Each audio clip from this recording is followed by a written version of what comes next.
Hello and welcome to my YouTube channel concept clear students. तो आज हम class 10th science chapter 1 chemistry से chemical reactions and equation करने जा रहे हैं। जो टॉपिक आज हम इस वीडियो में कवर करेंगे वो है बैलेंसिंग द केमिकल इक्वेशन। ये काफ़ी इंटरेस्टिंग और काफ़ी ज़्यादा इंपॉर्टेंट कॉन्सेप्ट है, तो इसको प्लीज़ ध्यान से कीजिएगा क्योंकि ये एग्ज़ाम में बहुत आता है। तो जब हम बैलेंसिंग की बात करते हैं तो चलिए सबसे पहले एक इक्वेशन लेके इसे समझते हैं। अगर हम H2 एंड O2 लेते हैं और उनको आपस में रिएक्ट करवाते हैं तो हमारे पास जो प्रोडक्ट बनता है वो है H2O यानी वाटर। अब जब हम इस इक्वेशन को ध्यान से देखेंगे ना, तो आपको पता ही है कि जब H2 और O2 आपस में रिएक्ट करके वाटर बना रही है तो जो चीज़ें लेफ्ट हैंड साइड में है उसको हम कहते हैं रिएक्टेंट, क्योंकि वो आपस में रिएक्ट कर रही होती है। एंड जो राइट हैंड साइड में हमारा सामान बनता है उसको हम कहते हैं प्रोडक्ट। यहाँ तक हम ये ऑलरेडी पिछली वीडियो में भी कवर कर ही चुके हैं। तो अब हम इससे थोड़ा सा आगे बढ़ते हैं। तो स्टूडेंट्स, जैसे हम मैथ्स में इक्वेशन सॉल्व करते हैं ना, तो हम LHS is equal to RHS करते हैं। तो बस वही फंडा हम यहाँ पे भी इस्तेमाल करने वाले हैं। यहाँ पे भी हमारी जो इक्वेशन है वहाँ पे LHS RHS बराबर होनी चाहिए इन टर्म्स ऑफ एटम्स। यानी जितने एटम्स हमारे लेफ्ट हैंड साइड में उतने ही एटम्स हमारे राइट हैंड साइड में होने चाहिए। तो आइए इसको चेक करते हैं। अगर मैं हाइड्रोजन की बात करती हूँ तो लेफ्ट हैंड साइड यानी रिएक्टेंट्स की तरफ मेरे पास 2 हाइड्रोजन है और राइट में यानी प्रोडक्ट में भी मेरे 2 ही हाइड्रोजन है। लेकिन ऑक्सीजन अगर मैं ध्यान से देखूँ तो लेफ्ट में 2 है और राइट में 1 है। अब देखिए, 2 को तो 1 नहीं बनाया जा सकता, लेकिन 1 को 2 बनाया जा सकता है 2 से मल्टीप्लाई करके। अब आप सोचेंगे मैंने ये 2 लगाना कहाँ पर है। हो सकता है आपको लगे कि भाई 2 जो है वो O के बगल में लगा देते हैं, लेकिन अगर आपने H2 प्लस O2 के साथ में जो प्रोडक्ट आप दिखा रहे हो उसको H2O2 लिख दिया तो ये गलत हो जाएगा, क्योंकि ये बैलेंस नहीं हुआ। ये प्रोडक्ट ही आपने चेंज कर दिया, वाटर की जगह हाइड्रोजन पर ऑक्साइड हो गया ये।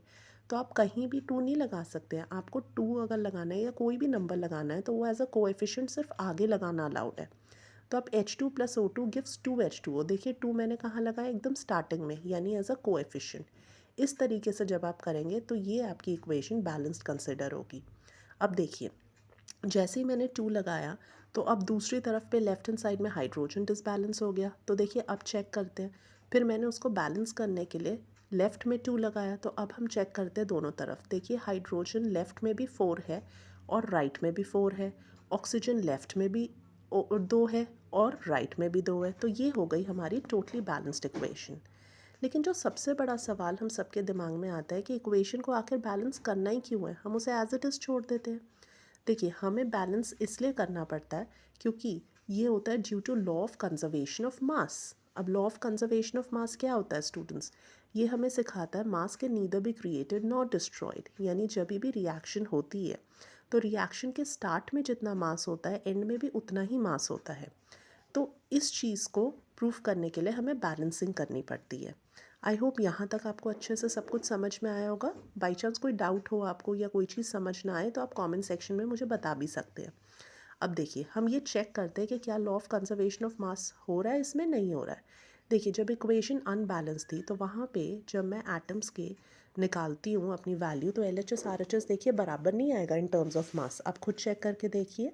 H2, एक हाइड्रोजन का एटॉमिक मास 1 होता है, तो 2 हाइड्रोजन का एटॉमिक मास कितना हुआ 2।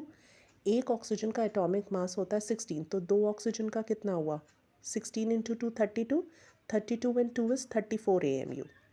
अब राइट हैंड साइड में देखिए 2 इंटू 1 प्लस 16, तो ये आपका कितना आएगा, ये आपका है 18 AMU। देखिए LHS RHS बराबर नहीं आया, लेकिन वही जब आपने इक्वेशन को बैलेंस कर दिया तो अब आपका LHS RHS बराबर आएगा। आइए करके देखते हैं। एक हाइड्रोजन का मास होता है 1, तो फिर 4 हाइड्रोजन का मास कितना हुआ 4। अगर एक ऑक्सीजन का एटॉमिक मास इज 16 तो 2 ऑक्सीजन का atomic mass is 32। 32 and 4 is equal to 36 AMU। चलिए अब राइट हैंड साइड से कैलकुलेट करते हैं। एक हाइड्रोजन का मास इज 1, तो 4 हाइड्रोजन का मास विल बी 4।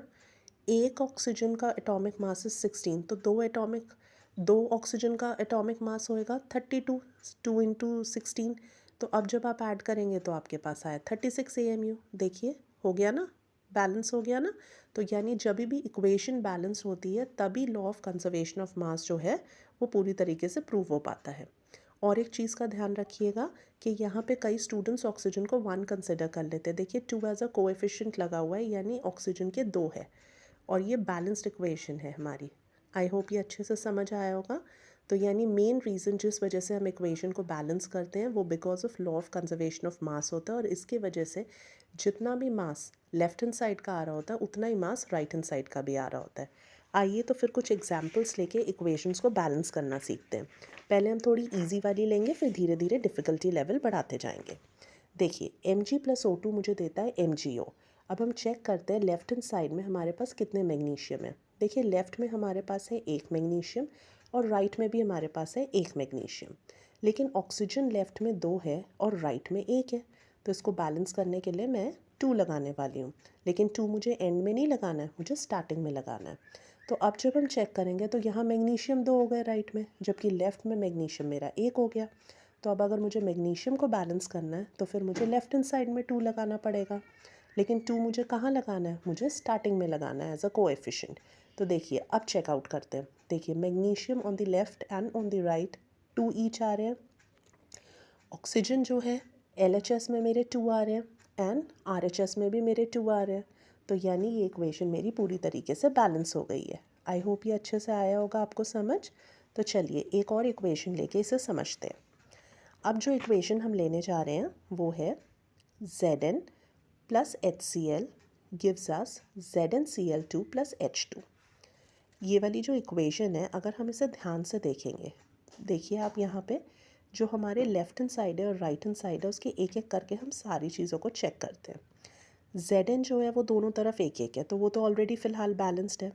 हाइड्रोजन जो है मेरा, हाइड्रोजन लेफ्ट हैंड साइड में 1 है जबकि हाइड्रोजन ऑन द राइट 2 है, तो उसको बैलेंस करने के लिए 2 लगाते हैं। अब जैसे ही मैंने 2 लगाया, Zn तो दोनों तरफ बैलेंस है, हाइड्रोजन भी दोनों तरफ बैलेंस हो गया, क्लोरीन दोनों तरफ 2 हो गया, तो यानी ये इक्वेशन भी हमारी बैलेंस हो गई। अब लेते हैं तीसरा एग्जाम्पल। जो हमारी तीसरी इक्वेशन है वो है HCl प्लस NaOH। HCl और NaOH जब आपस में रिएक्ट करती है तो ये हमें देती है NaCl प्लस H2O। अब अगर हम इस इक्वेशन को ध्यान से देखेंगे, वही सेम प्रोसीजर इस्तेमाल करने वाले हैं हम। लेफ़्ट और राइट में एक एक करके हम सभी को कंपेयर करेंगे। सबसे पहला हमारा है हाइड्रोजन। हाइड्रोजन इस तरफ भी मेरे 2 हैं और दूसरी तरफ भी मेरे 2 हैं, तो बैलेंस्ड है। क्लोरीन दोनों तरफ 1 ईच है, ये भी बैलेंस्ड है। सोडियम भी दोनों तरफ एक एक है, बैलेंस्ड है। और ऑक्सीजन जो है वो भी बैलेंस्ड है। तो यानी ये इक्वेशन तो ऑलरेडी बैलेंस्ड है। तो प्लीज़ आप कंफ्यूज मत होइएगा। कई बार क्वेश्चन में लिखा होता है बैलेंस द गिवन इक्वेशन, और वो इक्वेशन ऑलरेडी बैलेंस्ड होती है, तो प्लीज़ चेक करके फिर अटेम्प्ट कीजिएगा क्वेश्चन को। अब नेक्स्ट की ओर बढ़ते हैं। AgCl मुझे देता है Ag प्लस Cl2। देखिए Ag जो है वो लेफ़्ट और राइट दोनों में एक एक है, तो वो तो फ़िलहाल बैलेंस्ड है। लेकिन अगर मैं क्लोरीन की ओर देखती हूँ तो क्लोरीन लेफ़्ट में 1 है और राइट में 2 है, तो इसको बैलेंस करने के लिए मुझे लेफ़्ट में 2 लगाना पड़ेगा, लेकिन 2 तो मुझे स्टार्टिंग में लगाना है। जैसे ही मैंने 2 स्टार्टिंग में लगाया तो अब लेफ़्ट में 2 Ag हो गए। अब क्योंकि लेफ़्ट में 2 Ag हो गए तो उसको बैलेंस करने के लिए मुझे राइट में भी Ag के आगे 2 लगाना पड़ा। तो अब देखिए दोनों तरफ Ag 2-2 है और Cl भी 2-2 है, तो ये इक्वेशन बैलेंस्ड हो गई। हमारी नेक्स्ट इक्वेशन जो है वो काफ़ी इंपॉर्टेंट इक्वेशन है, कई बार एग्ज़ाम में पूछी जा चुकी है, तो ध्यान से देखते हैं। देखिए इस इक्वेशन को अगर हम ध्यान से देखेंगे तो राइट हैंड साइड में मेरे पास 2 है सोडियम और लेफ्ट हैंड साइड में 1 ही है। तो सबसे पहले तो मैं 2 एज अ कोएफिशिएंट इंसर्ट करूँगी। ये लगाने से देखिए दोनों तरफ मेरा सोडियम जो है वो फुल्ली बैलेंस्ड हो गया। हाइड्रोजन लेफ्ट में 2 है और राइट में भी 2 है। अब बात करते हैं कार्बन की। देखिए कार्बन लेफ्ट में 2 हो गए, और अगर आप राइट में देखेंगे तो राइट में भी मेरे पास 2 कार्बन हो गए। देखिए अब ऑक्सीजन जो है वो लेफ़्ट में 6 है, 2 इंटू 3 6। अब अगर मैं राइट हैंड साइड में देखूँगी तो राइट हैंड साइड में भी मेरे पास 6 है। देखिए 3 1 एंड 2 हो गए ना 6, तो यानी ये इक्वेशन फुल्ली बैलेंस हो गई। तो आज की वीडियो में स्टूडेंट्स बस इतना ही। आई होप आपको सब अच्छे से समझ आया होगा। नेक्स्ट वीडियो के अंदर हम और भी कुछ टिपिकल इक्वेशंस लेंगे जो इससे थोड़ी सी डिफ़िकल्ट लेवल की होगी।